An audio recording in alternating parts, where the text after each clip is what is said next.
December 23rd. The day everything seemed perfect before it crumbled. I sat at my desk in the heart of Manhattan, staring out at the city that never slept. The ink was still drying on a contract that would mark the pinnacle of my career. Years of sacrifice, sleepless nights, and missed family dinners had culminated in this moment. A deal that promised to elevate my consulting firm to new heights. I leaned back in my chair, letting out a satisfied sigh, the kind that comes when everything feels like it's finally falling into place. But what thrilled me even more was the email notification blinking on my screen. Flight rescheduled. My return trip to Austin was bumped up. For once, luck was on my side, and I could be home a day earlier than planned. I pictured Olivia's face when I walked through the door, a mix of surprise and delight, I hoped. 4 months, she had been telling me how much my long hours at work strained our relationship. I wanted to show her I still cared, even if it came in small gestures like this. We were empty nesters for the first time, our twin daughters, Sophie and Amelia, away at college. It was supposed to be a quieter, more intimate holiday, just the two of us. I'd planned everything in my head, a cozy evening with wine by the fire, reminiscing about the years gone by. Maybe we'd even dance in the living room, like we used to before life got so busy. The flight felt longer than usual. Each hour seemed to drag as I stared out the tiny window, lost in thoughts of home. I envisioned the house decked out in Olivia's usual festive style. Snowy garlands draped over the mantel, the scent of pine mixing with cinnamon-scented candles. It wasn't extravagant, but it was us. Simple, warm, and full of love. Or so I thought. The taxi ride from the airport was uneventful until I turned onto our street. That's when I saw it, the sleek gray Tesla parked in my spot. My stomach tightened. It wasn't a neighbor's car. I'd never seen it before. Maybe Olivia had a guest over, I reasoned. A friend from work, or perhaps one of the neighbors dropping off cookies. But as I stepped out of the cab and into the cold December air, something didn't sit right. There was an unease, a quiet tension in the air, like the world was holding its breath. I unlocked the front door, stepping into the familiar warmth of our home. The Christmas tree glowed softly in the corner, its twinkling lights casting a warm hue across the living room. Everything was just as I had imagined, yet it felt hollow. The kind of emptiness you can't quite place until you see the cracks. The house was silent. Too silent. That's when I noticed it, the faint sound of laughter drifting from upstairs. I froze, my heart pounding in my chest. I knew that laugh. It was Olivia's, but not the kind I'd heard in years. It wasn't the casual chuckle or polite laugh she offered at dinner parties. It was light, carefree, almost flirtatious. I took the stairs one at a time, each creak of the wood beneath my feet echoing in the quiet house. The closer I got, the louder the laughter became, until it was unmistakable. It wasn't just Olivia. There was a man's voice too, low and smooth, carrying a familiarity that made my blood run cold. When I reached the bedroom door, it was slightly ajar. Through the crack I saw them. Olivia, tangled in the sheets with a man I didn't recognize. Her hair was disheveled, her cheeks flushed in a way that used to be reserved for me. I couldn't move. I couldn't breathe. My world shattered in that instant. Every promise, every moment we'd shared over 2 decades, obliterated in the blink of an eye. But instead of bursting in, fueled by rage, something inside me snapped in a different way. I pulled out my phone, hands shaking, and snapped a few photos. The cold, mechanical clicks of the shutter were a stark contrast to the warmth of the scene inside. A part of me wanted to scream, to demand answers, to fight for the life I thought we had. But another part, the quieter, smarter part, whispered, "Wait. Be smart about this." I turned and walked back downstairs, my steps silent, my face blank. By the time I stepped outside, the cold air stung my cheeks, but I didn't feel it. I sat in my truck a block away, gripping the steering wheel so tightly my knuckles turned white. My mind raced, replaying the scene over and over, each time feeling like a fresh wound. This wasn't just betrayal. It was humiliation. The woman I had built a life with, the mother of my children, had thrown it all away. For what? A fleeting moment of passion? As the night stretched on, I didn't go home. I couldn't. Instead, I sat there, formulating a plan. If Olivia wanted to destroy everything we had, she'd find out just how much she had underestimated me. I spent the rest of that cold December night in my truck, the heater barely keeping the chill at bay. My mind churned like a storm, trying to make sense of what I'd just seen.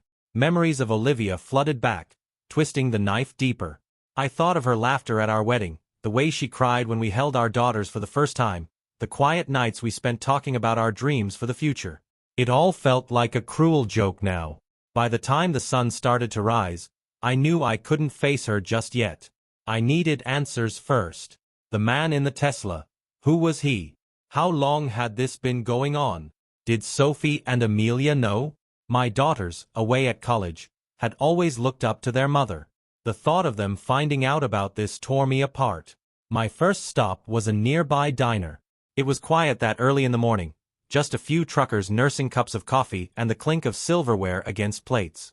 I ordered black coffee and stared at it, my reflection rippling on the surface as I debated what to do next. I decided to go back. Not to confront her, not yet. I needed to observe, to see how Olivia acted when she didn't know I knew. Maybe she'd have some lame excuse, just a friend, or nothing happened. I needed to hear the lies come out of her mouth.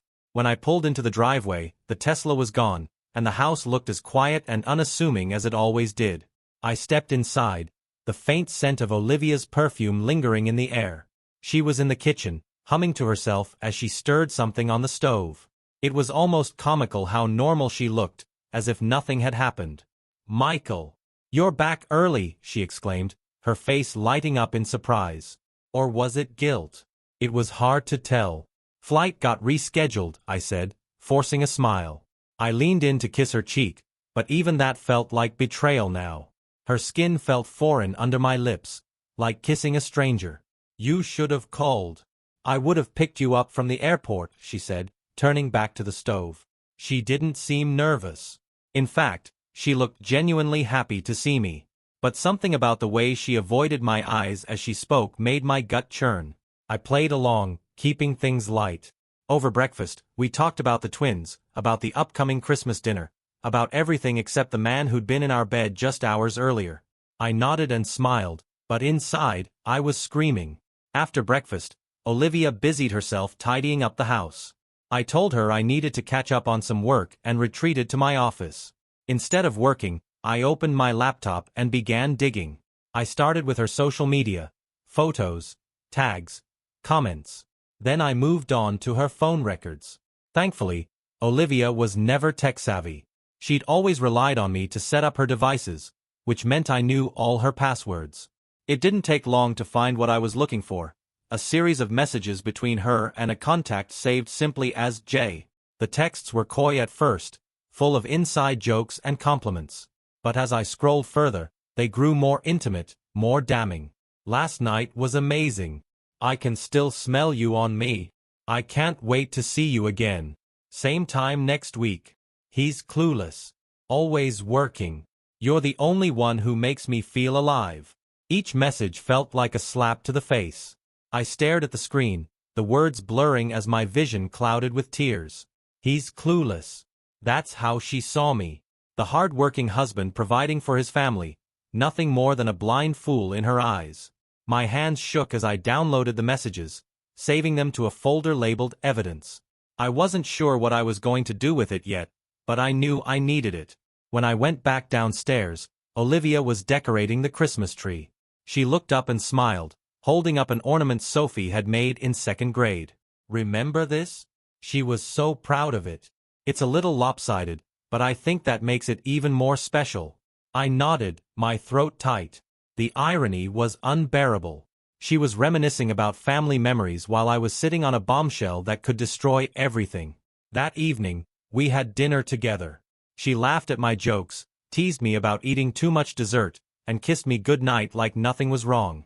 It was infuriating. How could she pretend so effortlessly? How could she look me in the eye and act as if I wasn't just a placeholder in her life? As she drifted off to sleep beside me, I lay awake, staring at the ceiling. The evidence I'd gathered replayed in my mind, the texts, the photos, the unfamiliar car in the driveway. I knew I couldn't let this go. Olivia had betrayed me in the worst way, and she didn't even have the decency to come clean. The plan was starting to take shape in my mind. It wasn't enough to leave her. I wanted her to feel the same humiliation, the same sense of betrayal that I was feeling now. If she thought she could walk away from this unscathed, she was about to learn just how wrong she was. The next morning, Olivia was up before me, her usual routine of brewing coffee and tidying the house already in full swing. The smell of fresh coffee wafted through the air as I sat at the kitchen table, pretending to scroll through emails. My mind, though, was far from work.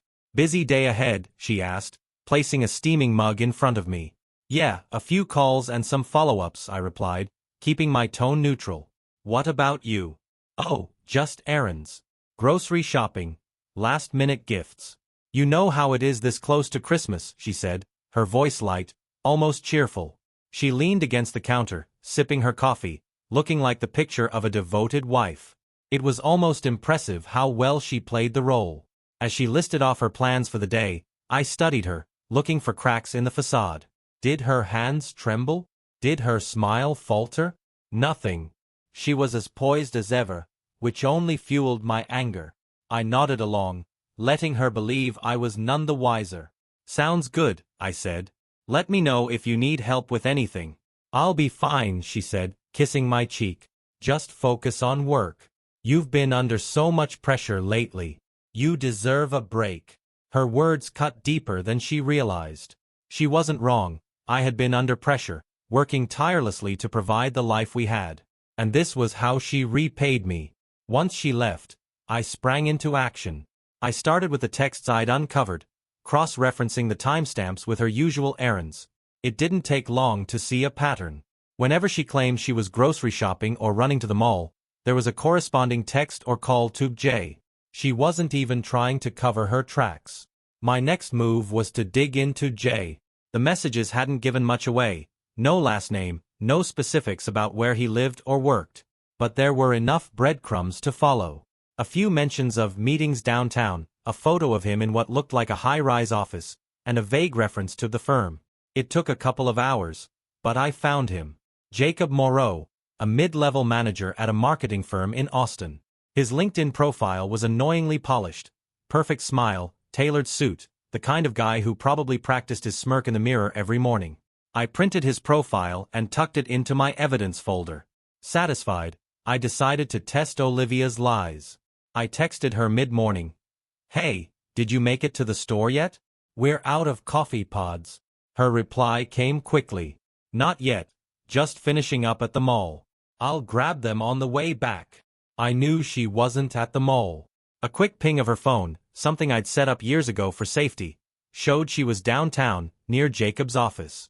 I stared at the screen, my jaw tightening.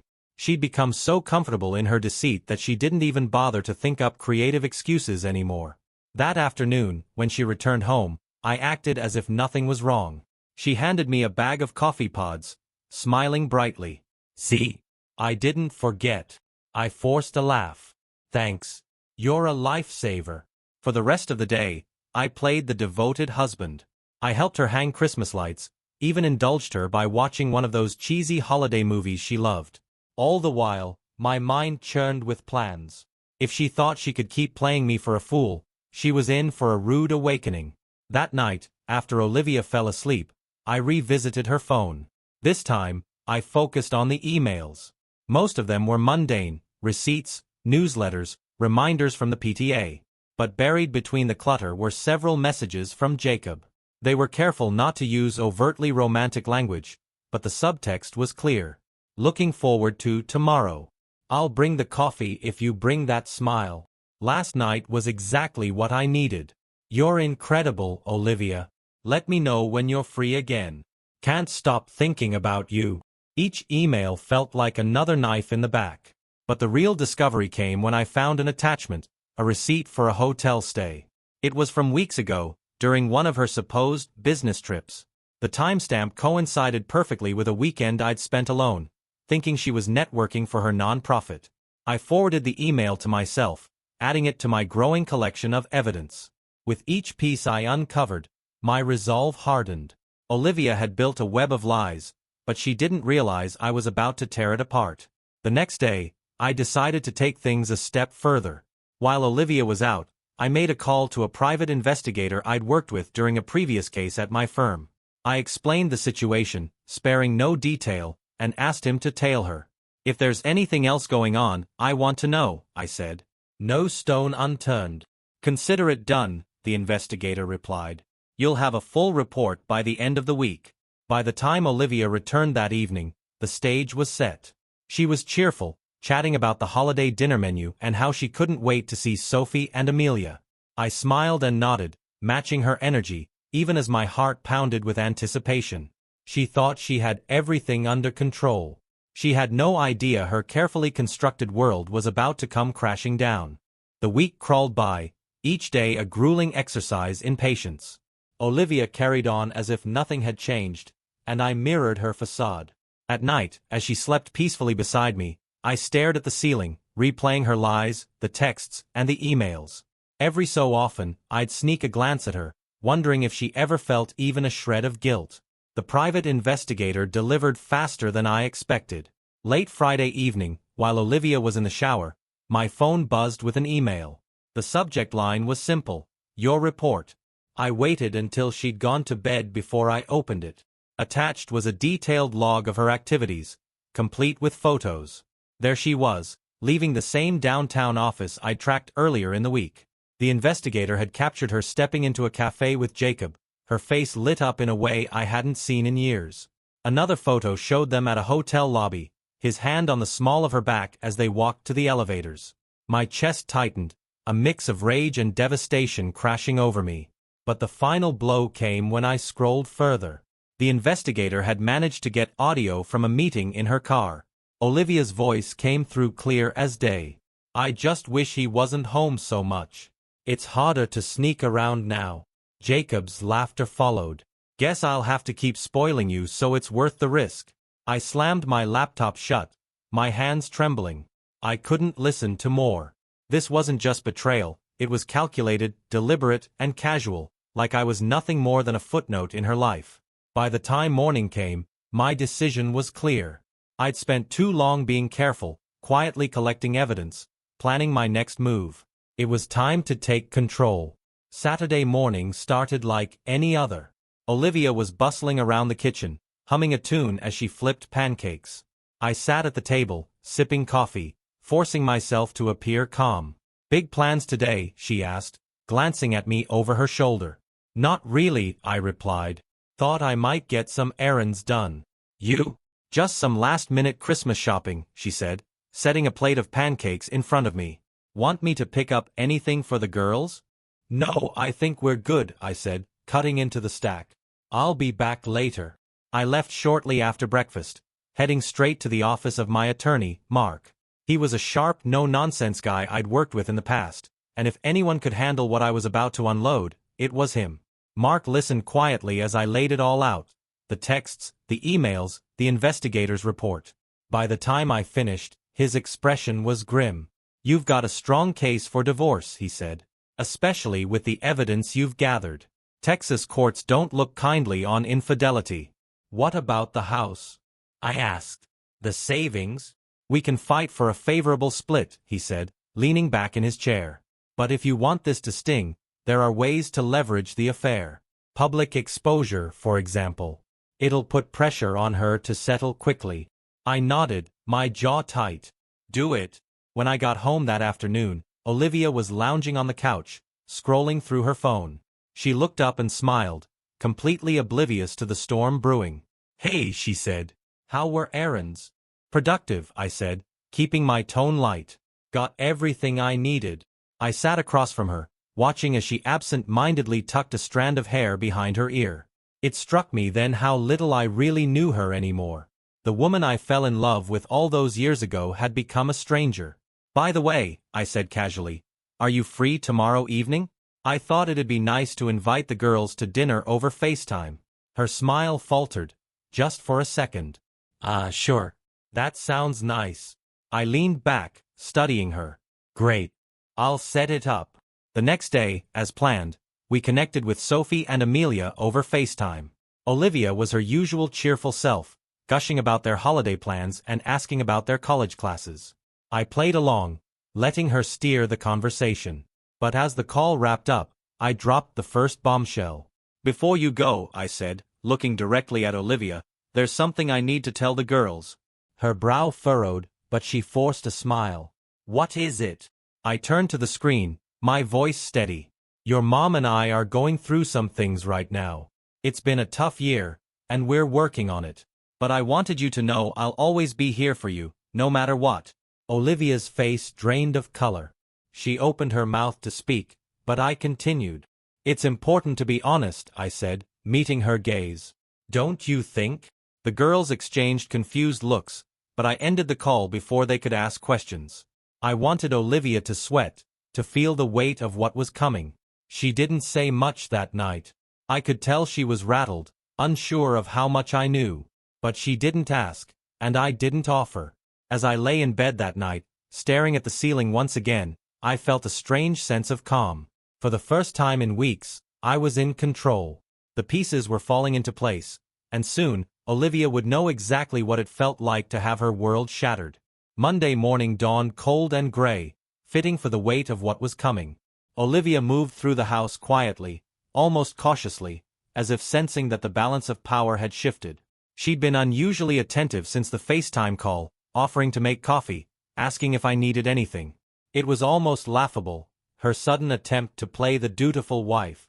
By midday, I decided it was time to take the next step. The silence between us had become unbearable, each unspoken word hanging like a storm cloud. I wasn't ready for the full confrontation yet, but I needed to see how far she'd go to protect her lies. While she was upstairs, probably folding laundry or checking her phone for messages from Jacob, I walked into the living room and picked up her laptop. It wasn't locked. Another oversight. I opened her email, scrolling through the messages as quickly as I could without leaving a trace. There it was again. Jacob. This time, it wasn't just casual banter. There was talk of plans. Future plans. "I can't wait for us to finally have time together without sneaking around. It'll be worth the wait, I promise. He suspects nothing. I'll handle it." My grip tightened on the mouse, my knuckles turning white. She wasn't just cheating, she was planning her escape. Maybe she thought I'd roll over, hand her half of everything, and quietly disappear from her life. She couldn't have been more wrong. I closed the laptop and put it back exactly as I'd found it, my heart pounding. When Olivia came downstairs a few minutes later, I forced myself to appear calm. She smiled, almost shyly, and I realized she was testing the waters, trying to gauge whether I suspected anything. "Everything okay?" she asked, sitting on the arm of the couch. "Yeah," I said, looking up at her with what I hoped was a convincing smile. "Just thinking about Christmas. Do you have the final menu sorted out?" She nodded, brushing a strand of hair behind her ear. "Ham, mashed potatoes, green beans.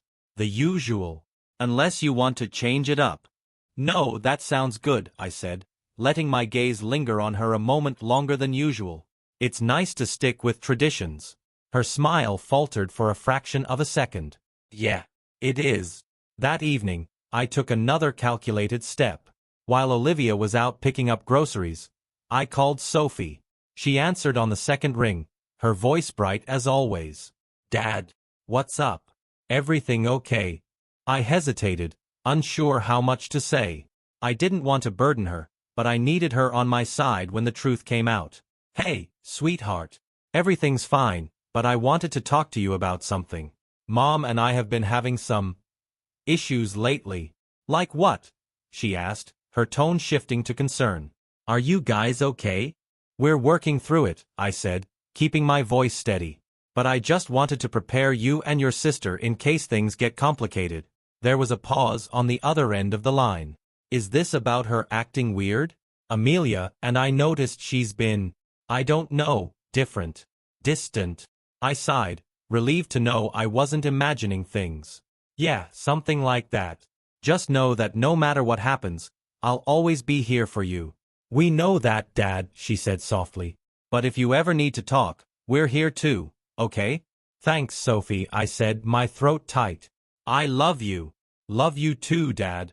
When Olivia returned home later that night, she seemed more subdued than usual. She kissed me on the cheek as she set the grocery bags on the counter, her eyes lingering on mine. I could tell she was searching for something, some sign of what I knew. Long day? I asked, my tone light. She nodded, unpacking the bags with methodical precision. Yeah. The stores were packed. I watched her carefully, noting the way her hands trembled slightly as she placed a carton of eggs in the fridge. She was nervous. Good. As we sat down for dinner, I decided to test the waters further. I was thinking about taking some time off after the holidays, I said, cutting into my steak. Spend more time at home. Her fork paused mid-air, her expression carefully neutral. Oh, that's great. You've been working so hard. Yeah, it'll be nice to have a break, I said, my eyes locked on hers. I think we could use some time together. For a split second, panic flickered across her face. Of course. That sounds nice. I leaned back in my chair, satisfied. She was unraveling, and she didn't even realize it yet. That night, after Olivia had gone to bed, I called Mark again. It's time, I said simply. Got it, he replied. We'll serve the papers in a few days. You ready for this? I've been ready for a long time, I said, my voice cold. As I hung up, a sense of grim determination settled over me. The life I built with Olivia was already gone, a pile of ashes I couldn't piece back together. But this wasn't just about ending the marriage. It was about making sure she felt the full weight of her betrayal. The cracks in her facade were growing. Soon, everything she thought she controlled would come crashing down. The day Olivia's world started to crumble arrived faster than I expected. Mark called early Tuesday morning to let me know the divorce papers were prepared and ready for delivery. She'll get them tomorrow, he said, his voice steady. Brace yourself. This is when things can get messy. I was ready for messy. After all, Olivia had been turning my life into a slow-motion disaster for months, maybe even years. The difference now was that I wasn't sitting idly by, waiting for the next blow. This time, I had the upper hand. That evening, I acted as if everything were perfectly normal. I came home with takeout, her favorite Thai food, and even picked up a bottle of wine. She seemed surprised but didn't question it, probably assuming it was some guilt-driven gesture to smooth over whatever tension she thought was building. You're in a good mood, she remarked as we sat down at the table. Just trying to make the most of the holidays, I said, pouring us each a glass of wine. It's been a rough year. We deserve a little break. She smiled, her walls firmly back in place. I couldn't agree more.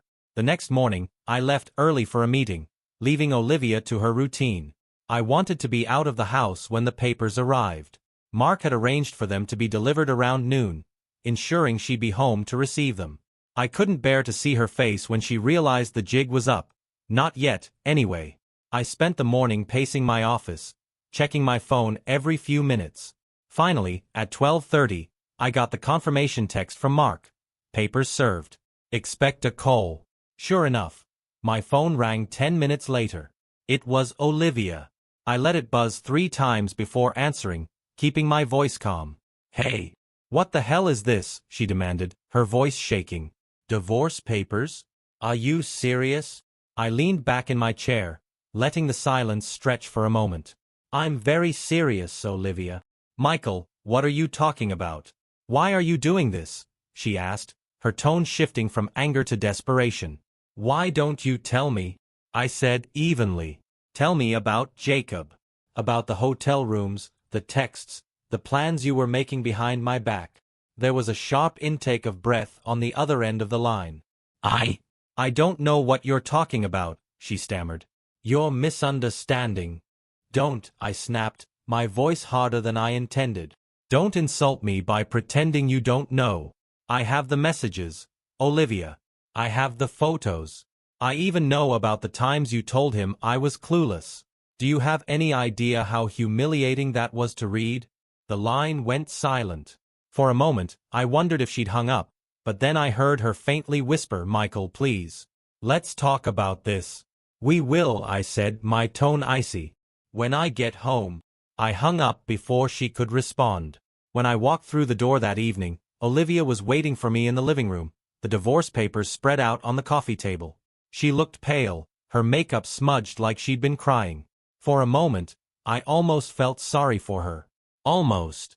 Michael, please, she said, standing as I entered. I don't know what you think you've found, but it's not what it looks like. I dropped my bag by the door and crossed my arms, keeping my distance. Not what it looks like. Do you really think I'm that stupid? She opened her mouth, then closed it again, clearly scrambling for something to say. I didn't mean for any of this to happen, she finally managed, tears welling in her eyes. It was a mistake. Mistakes don't last for months, I interrupted, my voice cold. Mistakes don't involve hotel rooms and secret plans. This wasn't a mistake, Olivia. It was a choice. Over and over again, you chose to betray me. She sank onto the couch, burying her face in her hands. I don't know what to say, she whispered. Try the truth, I shot back. For once in this entire mess, just tell me the truth. She looked up, her eyes red and swollen. I was unhappy, she said quietly. I felt neglected. You were always working, always stressed. I didn't feel like I mattered to you anymore. I stared at her, my anger rising. So instead of talking to me, instead of trying to fix things, you decided to sleep with someone else? You decided that the best way to feel better was to destroy everything we built together. It wasn't like that, she insisted. Jacob was just. He made me feel seen, like I mattered. I didn't plan for it to happen. It just did. I laughed bitterly. You didn't plan for it? You planned everything, Olivia. You planned your little rendezvous, your lies about errands and business trips. You had this whole secret life while I was here, working my ass off to give you everything. She stood, her hands shaking. I know I messed up, okay? But can't we work through this? For the girls? For us. I shook my head, my jaw tight. There's no us anymore, Olivia. You killed that the moment you decided I wasn't enough. Her tears fell freely now, but I felt no sympathy. She'd made her bed. Now she could lie in it. That night, I slept in the guest room, the door locked behind me. Olivia didn't knock or try to talk to me again. She knew better. Tomorrow, I'd start the process of rebuilding my life. A life without her. The morning after our confrontation, the house was eerily quiet. Usually, Olivia would be up early, making coffee or straightening up the kitchen. But this time, there was nothing but silence. I stayed in the guest room until I heard the faint shuffle of her footsteps upstairs. Even though I'd prepared for this moment for days, a part of me dreaded what was coming next. By the time I came downstairs, Olivia was sitting at the dining table, staring blankly at her untouched mug of coffee. She looked up as I entered, her face pale and drawn.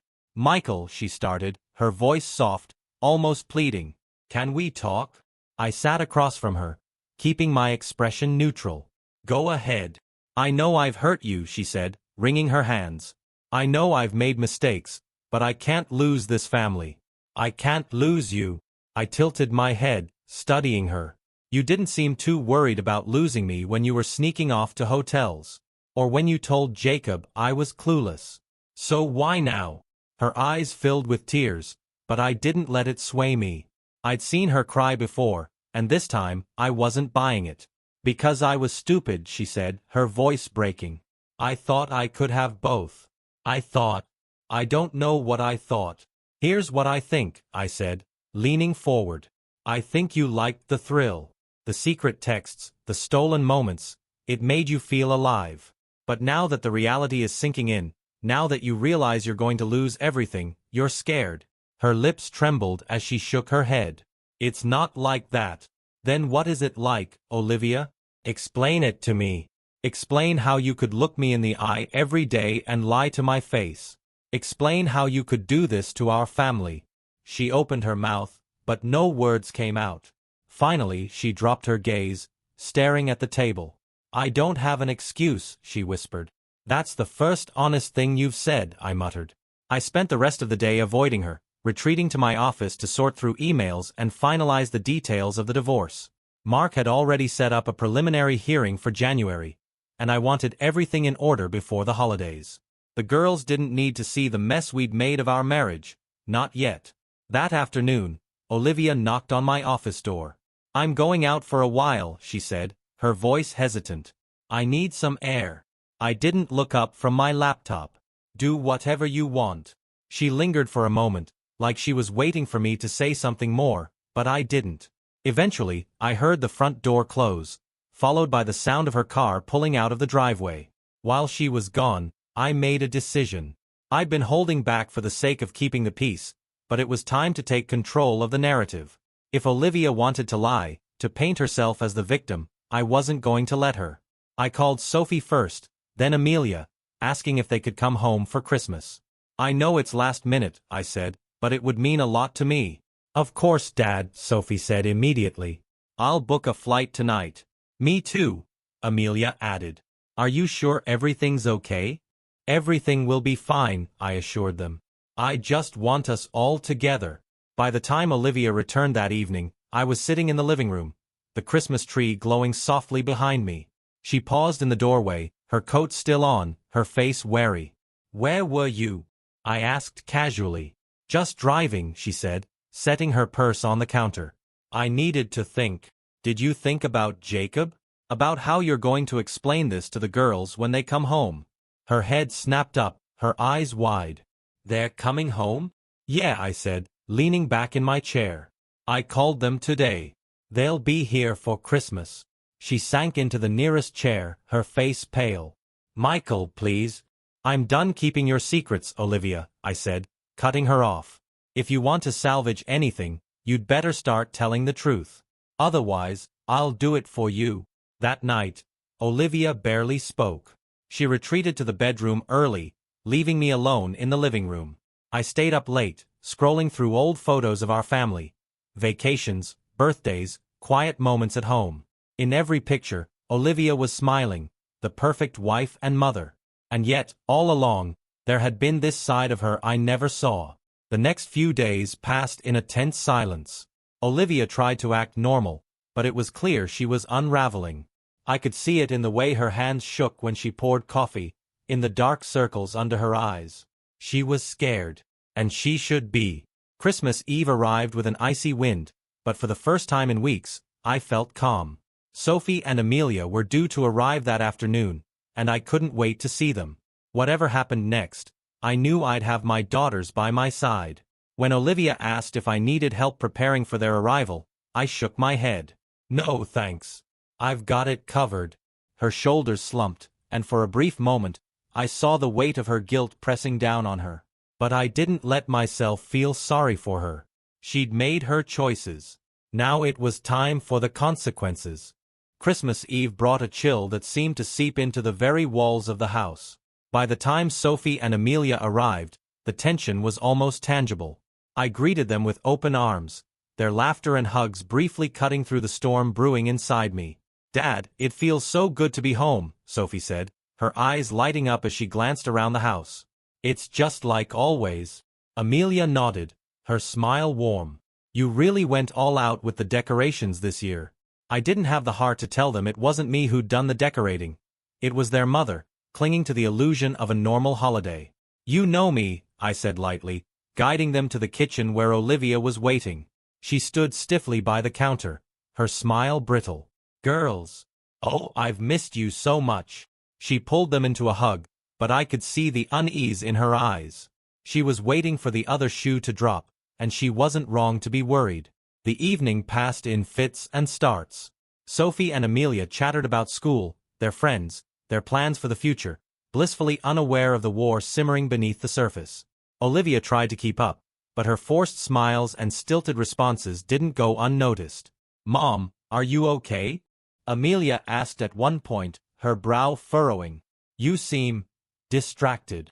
I'm fine, Olivia said quickly, her voice too bright. Just tired from all the holiday prep. After dinner, I decided it was time. The girls were curled up on the couch, laughing over an old Christmas movie. Olivia sat in the armchair, her hands clasped tightly in her lap. I stood by the fireplace, the soft glow of the Christmas tree casting long shadows across the room. I need to talk to all of you, I said, my voice steady. The laughter died instantly. Sophie and Amelia exchanged confused glances, sitting up straighter. Olivia froze, her knuckles white against the fabric of her jeans. What's going on, Dad? Sophie asked, her smile fading. I took a deep breath, my gaze fixed on Olivia. There's no easy way to say this, so I'm just going to say it. Your mother and I are getting a divorce. The words hung in the air, heavy and final. Sophie's hand flew to her mouth, her eyes wide. Amelia just stared at me, her face pale. What? Sophie whispered. Why? I hesitated, glancing at Olivia. She sat motionless, her eyes glistening with unshed tears. Because there are things your mom has done, choices she's made, that I can't forgive, I said finally. It's complicated, but I want you to know this has nothing to do with either of you. We love you both more than anything. Sophie's gaze darted between me and Olivia. Mom? Is this true? Olivia's voice trembled as she spoke. Yes, it's true. What did you do? Amelia asked, her voice sharp. What could possibly make Dad want to leave? I made a mistake, Olivia said, her voice cracking. A terrible mistake. A mistake? I echoed, my anger bubbling to the surface. Call it what it is, Olivia. You had an affair. Repeatedly. You lied to me, to them. You destroyed this family. Amelia gasped, her hands flying to her lap. Sophie's face crumpled as tears streamed down her cheeks. Mom, how could you? Sophie cried. How could you do this to Dad? To us?